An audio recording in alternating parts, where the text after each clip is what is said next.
Good morning, students. Welcome to economics classes. In the last class, we were discussed about the supply, meaning of the supply, and law of supply.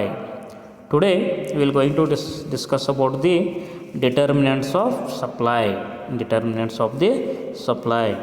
Supply of commodity depends upon several factors other than the price. Other than the price, the supply of commodity that will going to determine. Supply is there other than the price. Other than the price. What are those? We will going to discuss one by one. That is first factor to determine the what? Supply. That is geographical conditions. Geographical conditions is the first factor to determine the what? Supply. The natural or geographical conditions like climate, rainfall, etc. The natural or the geographical conditions like what? Climatic condition. Another one is what? Rainfall. That are the important for the what? Important effect of the supply of a commodity. Important effect of the supply of a commodity. If they are favorable, if the what? Climatic condition and the what? Rainfall are favorable, the supply is going to increase. Supply is going to increase because good crops. Because of the good crops. If the good crops will there, the supply of the goods is going to increase. If they become the what? Unfavorable. If they become the unfavorable supply, what is that? Climatic condition and rainfall are unfavorable. That it leads to what? That leads to decrease in the supply of a what? Commodity. Supply of a commodity. This is the first important determinant of the what? Supply. Then second one, that is improvements in the what? Techniques of production. Improvements in the techniques of production.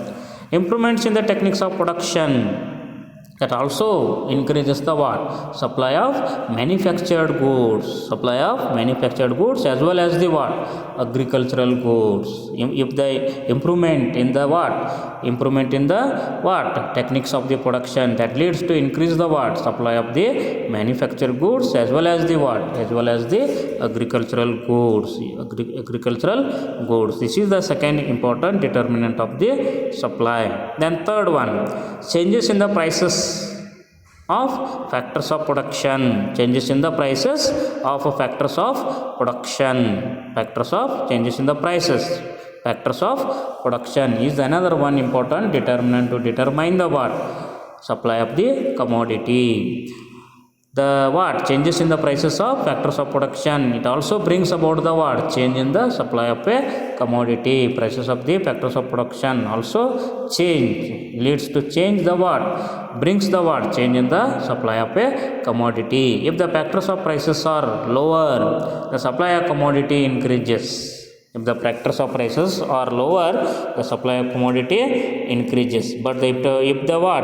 Factors of prices are higher, the factors prices are higher, the supply of commodity decreases. That means what? If the prices of factors are more, the production cost becomes the what? Production cost becomes the more. During that period, producer will not going to produce and supply more. Supply more. If the prices of the factors of production is less, the what? Production cost will be less. During that period, producer will going to produce more and sell more.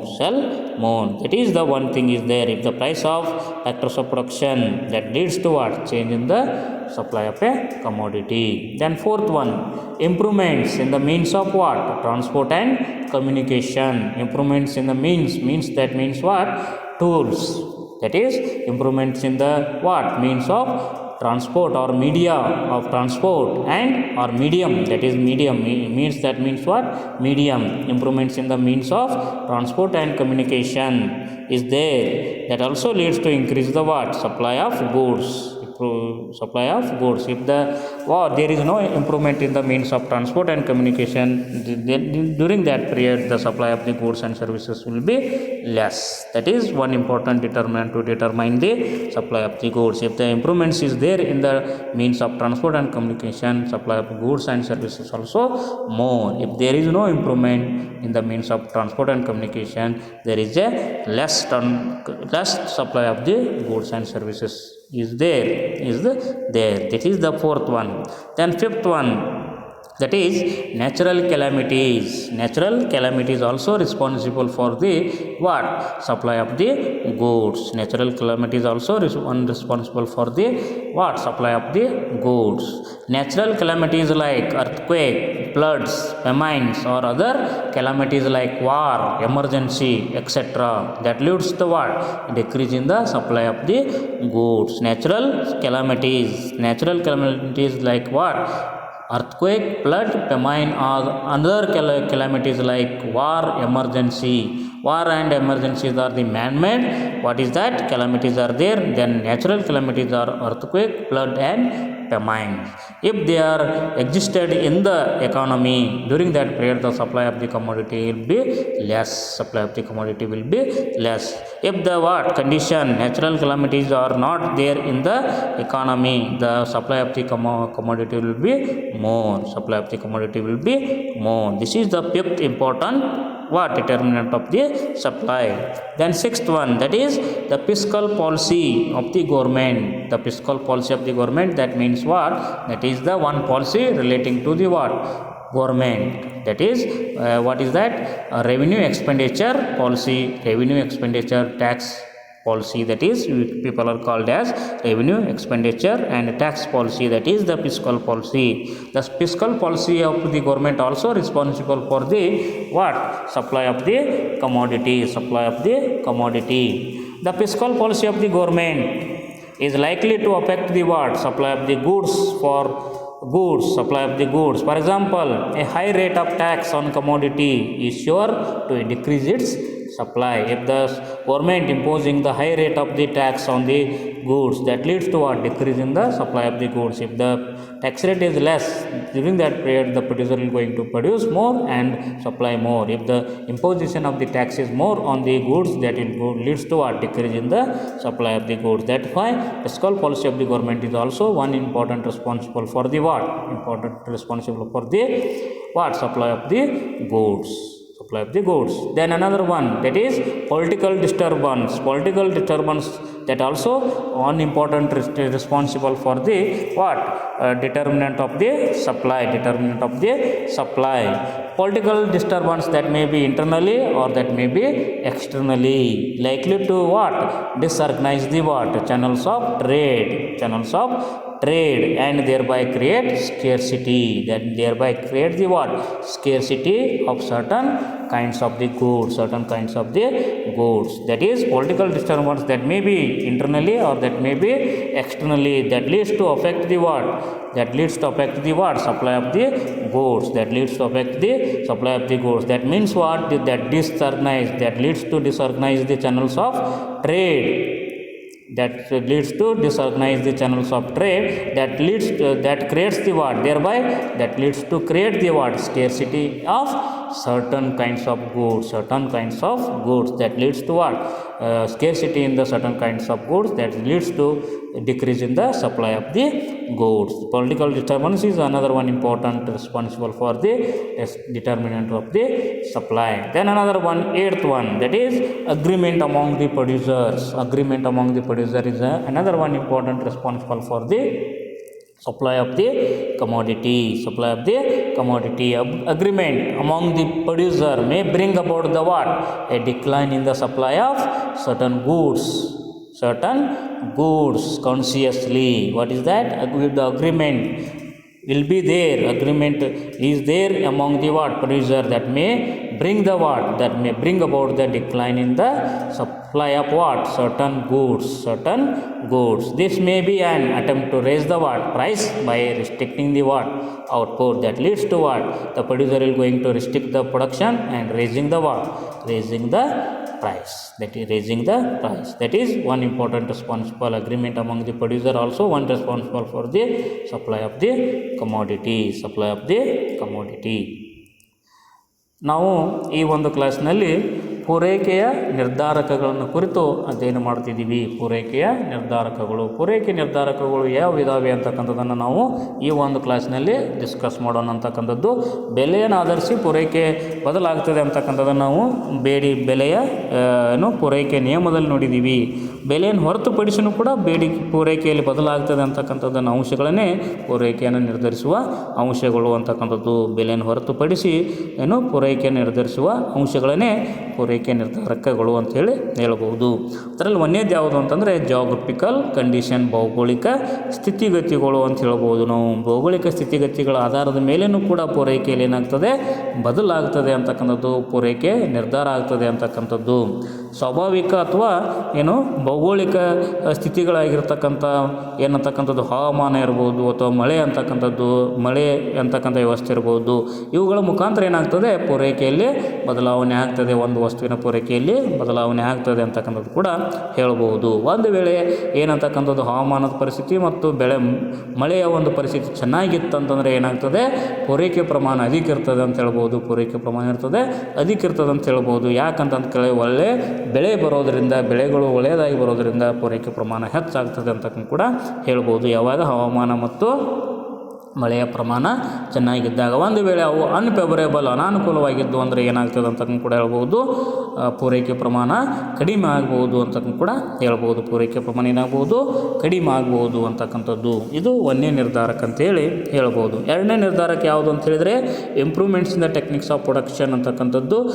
ಉತ್ಪಾದನಾ ತಂತ್ರಗಳಲ್ಲಿ ಸುಧಾರಣೆ ಆಗೋದ್ರ ಮುಖಾಂತರನೂ ಕೂಡ ಏನಾಗ್ಬೋದು ಅಂತ ಹೇಳ್ತಾರೆ, ಪೂರೈಕೆಯಲ್ಲಿ ಬದಲಾವಣೆ ಆಗ್ಬೋದು. ಉತ್ಪಾದನಾ ತಂತ್ರಗಳಲ್ಲಿನ ಬದಲಾವಣೆಯಿಂದ ಅಥವಾ ಸುಧಾರಣೆಯಿಂದ ಪೂರೈಕೆ ಪ್ರಮಾಣದಲ್ಲಿ ಹೆಚ್ಚಳ ಆಗಬಹುದು ಅಂತಕ್ಕಂಥದ್ದು. ಒಂದು ವೇಳೆ ನಾವು ಉತ್ಪಾದನಾ ತಂತ್ರಗಳಲ್ಲಿ ಸುಧಾರಣೆಗಳನ್ನು ತಂದು ಅಂದರೆ ಹೆಚ್ಚು ವಸ್ತುಗಳನ್ನು ಉತ್ಪಾದನೆ ಮಾಡುವುದು, ಪೂರೈಕೆ ಪ್ರಮಾಣವನ್ನು ನಾವು ಏನು ಮಾಡ್ಬೋದು, ಆ ಸಂದರ್ಭದಲ್ಲಿ ಹೆಚ್ಚು ಮಾಡಬಹುದು ಅಂತ ಕೂಡ ಹೇಳಬಹುದು. ಒಂದು ವೇಳೆ ಉತ್ಪಾದನಾ ತಂತ್ರಗಳಲ್ಲಿ ಸುಧಾರಣೆ ಇಲ್ಲ ಅಂತಂದರೆ ಪೂರೈಕೆ ಪ್ರಮಾಣ ಏನಾಗ್ತದೆ, ಕಡಿಮೆ ಆಗ್ತದೆ ಅಂತಕ್ಕಂಥ ಪಾಯಿಂಟನ್ನು ಕೂಡ ನೆನಪಿಟ್ಟುಕೊಳ್ರಿ. ಇದು ಎರಡನೇ ಮುಖ್ಯ ನಿರ್ಧಾರಕ ಅಂಥೇಳಿ ಹೇಳ್ಬೋದು. ಮೂರನೇ ನಿರ್ಧಾರಕ ಏನಂತ ಕೂಡ ಹೇಳಿದರೆ ಉತ್ಪಾದನಾಂಗಗಳ ಬೆಲೆಗಳಲ್ಲಿನ ಬದಲಾವಣೆಯನ್ನು ಕೂಡ ಏನು ತರ್ತದೆ, ಪೂರೈಕೆಯಲ್ಲಿ ಬದಲಾವಣೆಯನ್ನು ತರ್ತದೆ ಅಂತ ಕೂಡ ಹೇಳಬಹುದು. ಉತ್ಪಾದನಾಂಗಗಳ ಬೆಲೆಗಳಲ್ಲಿನ ಬದಲಾವಣೆಯನ್ನು ಕೂಡ ಏನು ತರ್ತದೆ, ಪೂರೈಕೆಯಲ್ಲಿ ಬದಲಾವಣೆಯನ್ನು ತರ್ತದೆ ಅಂತ ಕೂಡ ಹೇಳಬಹುದು ಅಂತಕ್ಕಂಥದ್ದು. ಒಂದು ವೇಳೆ ಏನಂತಕ್ಕಂಥ ಉತ್ಪಾದನಾಂಗಗಳು ಬೆಲೆಗಳು ಕಡಿಮೆ ಇದ್ದು ಅಂದರೆ ಆ ಸಂದರ್ಭದಲ್ಲಿ ಉತ್ಪಾದನಕಾರ ಹೆಚ್ಚು ಉತ್ಪಾದನಾಂಗಗಳನ್ನು ಬಳಸಿಕೊಂಡು ಉತ್ಪಾದನೆಯನ್ನು ಮಾಡಿ ಹೆಚ್ಚು ಪೂರೈಕೆ ಮಾಡಬಹುದು. ಆದರೆ ಕೆಲವೊಂದು ಸಂದರ್ಭದಲ್ಲಿ ಉತ್ಪಾದನಾಂಗಗಳ ಬೆಲೆಗಳು ಏನಾದರೂ ಹೆಚ್ಚಾದವು ಅಂದರೆ ಉತ್ಪಾದನೆ ವೆಚ್ಚ ಹೆಚ್ಚಾಗ್ತದೆ. ಉತ್ಪಾದನೆ ವೆಚ್ಚವನ್ನು ಹೆಚ್ಚು ಮಾಡಿಕೊಂಡು ಉತ್ಪಾದನಕಾರ ಉತ್ಪಾದನೆಯನ್ನು ಮಾಡಲಿಕ್ಕೆ ಸಾಧ್ಯ ಇಲ್ಲ. ಅದರ ಮುಖಾಂತರ ಪೂರೈಕೆ ಪ್ರಮಾಣ ಏನಾಗ್ಬೋದು, ಕಡಿಮೆ ಆಗ್ಬೋದು ಅಂತಕ್ಕಂಥದ್ದು ಕೂಡ ಹೇಳ್ಬೋದು. ಆದ್ದರಿಂದ ಒಟ್ಟಾರೆ ಈ ಉತ್ಪಾದನಾಂಗಗಳ ಬೆಲೆಗಳಲ್ಲಿನ ಬದಲಾವಣೆಯಿಂದ ಪೂರೈಕೆಯಲ್ಲಿ ಕೂಡ ಏನಾಗ್ತದೆ, ಬದಲಾವಣೆ ಆಗ್ತದೆ ಅಂತಕ್ಕಂಥ ಪಾಯಿಂಟನ್ನು ನೆನಪಿಟ್ಟುಕೊಡ್ರಿ ಅಂತಕ್ಕಂಥದ್ದು. ಇದು ಮೂರನೇ ಮುಖ್ಯ ನಿರ್ಧಾರಕ ಅಂತೇಳಿ ಹೇಳ್ಬೋದು. ಅದರ ಮುಖಾಂತರ ನಾಲ್ಕನೇ ನಿರ್ಧಾರಕ ಯಾವುದು ಅಂತ ಹೇಳಿದರೆ improvements in the means of what, transport and communication. ಏನಂದರೆ ಸಾರಿಗೆ ಮತ್ತು ಸಂಪರ್ಕಗಳ ಸಾಧನಗಳಲ್ಲಿನ ಸುಧಾರಣೆ ಅಂತಕ್ಕಂಥದ್ದು. ಸಾರಿಗೆ ಮತ್ತು ಸಂಪರ್ಕ ಸಾಧನಗಳಲ್ಲಿನ ಸುಧಾರಣೆಯನ್ನು ಕೂಡ ಪೂರೈಕೆ ಪ್ರಮಾಣವನ್ನು ಹೆಚ್ಚು ಮಾಡಬಹುದು ಅಂತಕ್ಕಂಥದ್ದು. ಸಾರಿಗೆ ಮತ್ತು ಸಂಪರ್ಕಗಳ ಸುಧಾರಣೆಗಳು ಕೂಡ ಏನು ಮಾಡಬಹುದು, ಪೂರೈಕೆ ಪ್ರಮಾಣವನ್ನು ಹೆಚ್ಚು ಮಾಡಬಹುದು. ಸರಿಯಾದ ರೀತಿಯಾಗಿರ್ತಕ್ಕಂಥ ಸಾರಿಗೆ ವ್ಯವಸ್ಥೆ ತಂದರೆ, ಅದೇ ರೀತಿಯ ಸಂಪರ್ಕದ ವ್ಯವಸ್ಥೆ ತಂದರೆ ಪೂರೈಕೆ ಪ್ರಮಾಣ ಏನಾಗ್ತದೆ, ಸಾಮಾನ್ಯವಾಗಿ ಹೆಚ್ಚಾಗ್ತದೆ. ಒಂದು ವೇಳೆ ಈ ರೀತಿಯಾಗಿರ್ತಕ್ಕಂಥ ಸಾರಿಗೆ ಮತ್ತು ಸಂಪರ್ಕದ ವ್ಯವಸ್ಥೆಯಲ್ಲಿ ಸುಧಾರಣೆ ಇರಲಿಲ್ಲ ಅಂತಂದರೆ ಏನಾಗ್ತದೆ ಅಂತ ಹೇಳಿದರೆ ಪೂರೈಕೆ ಪ್ರಮಾಣದಲ್ಲಿ ವ್ಯತ್ಯಯ ಉಂಟಾಗ್ತದೆ, ಕಷ್ಟ ಉಂಟಾಗ್ತದೆ. ಪೂರೈಕೆ ಪ್ರಮಾಣ ಕಡಿಮೆ ಆಗ್ತದೆ ಅಂತಕ್ಕಂಥ ಪಾಯಿಂಟನ್ನು ಕೂಡ ನೆನಪಿಟ್ಟುಕೊಡ್ರಿ ಅಂತಕ್ಕಂಥದ್ದು. ಇದು ನಾಲ್ಕನೇ ಮುಖ್ಯವಾಗಿರ್ತಕ್ಕಂಥ ನಿರ್ಧಾರಕ ಅಂತೇಳಿ ಹೇಳ್ಬೋದು.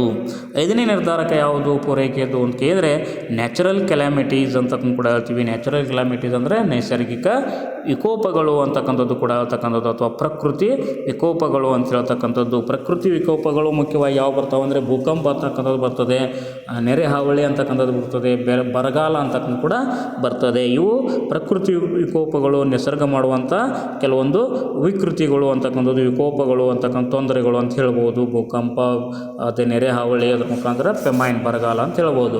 ಅದೇ ರೀತಿಯಾಗಿ ಕೆಲವೊಂದು ಏನಿರ್ತವೆ ಮ್ಯಾನ್ಮೇಡ್ ಕೆಲಾಮಿಟೀಸನ್ನು ಕೂಡ ಇರ್ತವೆ. ಮಾನವ ನಿರ್ಮಿತ ಕೆಲಾಮಿಟೀಸ್ ಅಂದರೆ ವಿಕೋಪಗಳು ಕೂಡ ಕಂಡುಬರ್ತವೆ. ಯಾವ್ಯಾವ ಅಂದರೆ ಯುದ್ಧಗಳು, ಅದೇ ರೀತಿಯಾಗಿ ತುರ್ತು ಪರಿಸ್ಥಿತಿಗಳು ಅಂತ ಕೂಡ ಹೇಳ್ತಕ್ಕಂಥದ್ದು. ಈ ಸಂದರ್ಭಗಳಲ್ಲಿ ಏನಾಗ್ತದೆ ಅಂದರೆ ಪೂರೈಕೆ ಪ್ರಮಾಣ ಸಾಮಾನ್ಯವಾಗಿ ಕಡಿಮೆ ಆಗ್ತದೆ ಅಂತ ಕೂಡ ಹೇಳ್ತಕ್ಕಂಥ. ಈ ಸಂದರ್ಭದಲ್ಲಿ ಏನಾಗ್ತದೆ, ಹಣ ಹರಿದು ಯಾವ ಕಡೆ ಹೋಗ್ತದೆ, ಈ ಒಂದು ಪರಿಸ್ಥಿತಿಯನ್ನು ಎದುರಿಸಲಿಕ್ಕೆ ಖರ್ಚಿಗೆ ಹಣ ಹರಿದು ಹೋಗೋದ್ರಿಂದ ಉತ್ಪಾದನಾ ಪ್ರಕ್ರಿಯೆಗೆ ಹಣ ಸಿಗೋದಿಲ್ಲ ಅಂತಂತ ಬಂದಾಗ ಉತ್ಪಾದನಾ ಪ್ರಮಾಣ ಕಡಿಮೆ ಆಗ್ತದೆ. ಅದರ ಮುಖಾಂತರ ಪೂರೈಕೆ ಪ್ರಮಾಣ ಕಡಿಮೆ ಆಗಬಹುದು ಅಂತಕ್ಕಂಥದ್ದು. ಅದರ ಮುಖಾಂತರ ನೈಸರ್ಗಿಕ ವಿಕೋಪಗಳು ಅಥವಾ ಪ್ರಕೃತಿ ವಿಕೋಪಗಳು ಕೂಡ ಏನಂತಕ್ಕಂಥದ್ದು ಪೂರೈಕೆ ನಿರ್ಧರಿಸುವುದರಲ್ಲಿ ಪ್ರಮುಖ ಪಾತ್ರವನ್ನು ವಹಿಸ್ತಾವೆ ಅಂತೇಳಿ ಹೇಳ್ಬೋದು. ಇದು 5ನೇ ಮುಖ್ಯವಾಗಿರ್ತಕ್ಕಂಥ ನಿರ್ಧಾರಕ ಅಂತ ಹೇಳ್ಬೋದು. ಅದರ ಮುಖಾಂತರ 6ನೇದು ಯಾವುದು ಅಂತ ಕೂಡ ಹೇಳಿದರೆ the fiscal policy of the government ಅಂತ ಕೂಡ ಹೇಳ್ತೀವಿ.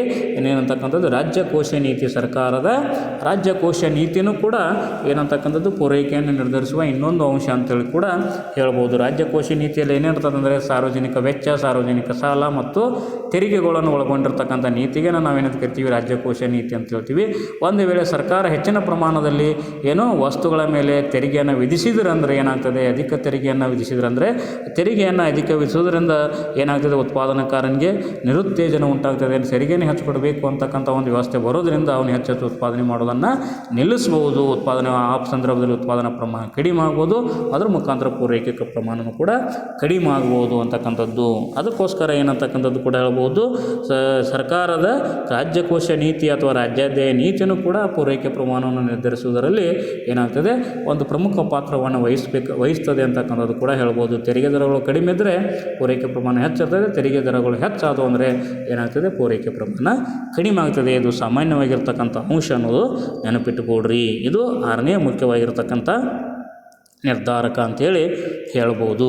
ಅದರ ಮುಖಾಂತರ 7ನೇದು ಏನು ಅಂತಕ್ಕಂಥದ್ದು ಕೂಡ ಹೇಳ್ತಕ್ಕಂಥದ್ದು ಪೊಲಿಟಿಕಲ್ ಡಿಸ್ಟರ್ಬನ್ಸ್ ಅಂತ ಕೂಡ ಹೇಳ್ತೀರಿ. ಏನಂತಕ್ಕಂಥದ್ದು ರಾಜಕೀಯ ಅಸ್ಥಿರತೆ ಅಂತಕ್ಕಂಥದ್ದು ಕೂಡ ಹೇಳ್ಬೋದು. ಡಿಸ್ಟರ್ಬನ್ಸ್ ಅಂತಂದರೆ ಅಸ್ಥಿರತೆ, ತೊಂದರೆ ಅಂತ ಕೂಡ ಹೇಳ್ಬೋದು. ರಾಜಕೀಯ ಅಸ್ಥಿರತೆ ಅಂತಕ್ಕಂಥದ್ದು.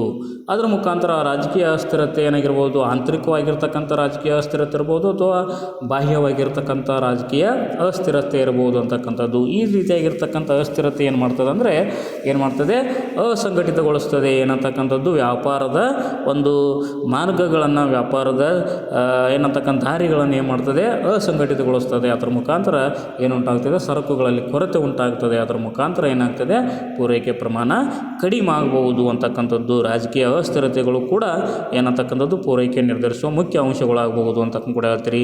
ಆ ರೀತಿಯಾಗಿರ್ತಕ್ಕಂಥ ರಾಜಕೀಯ ಅಸ್ಥಿರತೆಗಳು ಆಂತರಿಕವಾಗಿರ್ಬೋದು ಅಥವಾ ಬಾಹ್ಯವಾಗಿರ್ತಕ್ಕಂಥ ಅಂಶಗಳಾಗಿರ್ಬೋದು. ಈ ರೀತಿಯಾಗಿರ್ತಕ್ಕಂಥ ಆಂತರಿಕ ಅಥವಾ ಬಾಹ್ಯ ರಾಜಕೀಯ ಅಸ್ಥಿರತೆಗಳು ಅಂದರೆ ವ್ಯಾಪಾರದ ಒಂದು ಮಾರ್ಗಗಳನ್ನು ಏನು ಮಾಡ್ತವೆ ಡಿಸ್ಆರ್ಗನೈಸ್ ಅಸಂಘಟಿತಗೊಳಿಸ್ತವೆ. ಇದರ ಮುಖಾಂತರ ಸರಕುಗಳ ಒಂದು ಕೊರತೆ ಉಂಟಾಗ್ತದೆ. ಅದರ ಮುಖಾಂತರ ಪೂರೈಕೆ ಪ್ರಮಾಣ ಕಡಿಮೆ ಆಗಬಹುದು ಅಂತ ಕೂಡ ಹೇಳ್ಬೋದು. ಇದು 7ನೇ ಪ್ರಮುಖವಾಗಿರ್ತಕ್ಕಂಥ ನಿರ್ಧಾರಕ ಅಂತೇಳಿ ಹೇಳ್ಬೋದು ಅಂತಕ್ಕಂಥದ್ದು. 8ನೇ ಪ್ರಮುಖವಾಗಿರ್ತಕ್ಕಂಥ ನಿರ್ಧಾರ ಯಾವುದು ಅಂತಂದರೆ ಅಗ್ರಿಮೆಂಟ್ ಅಮಾಂಗ್ ದಿ ಪ್ರೊಡ್ಯೂಸರ್ ಅಂತಕ್ಕಂಥದ್ದು. ಉತ್ಪಾದನಕಾರರ ನಡುವೆ ಇರುವಂಥ ಒಂದು ಒಪ್ಪಂದನೂ ಕೂಡ ಏನು ಮಾಡ್ತದೆ ಅಂತ ಕೂಡ ಹೇಳ್ತಕ್ಕಂಥದ್ದು ಪೂರೈಕೆಯನ್ನು ನಿರ್ಧರಿಸುವ ಮುಖ್ಯವಾಗಿರ್ತಕ್ಕಂಥ ಅಂಶ ಆಗಬಹುದು ಅಂತಕ್ಕಂಥದ್ದು.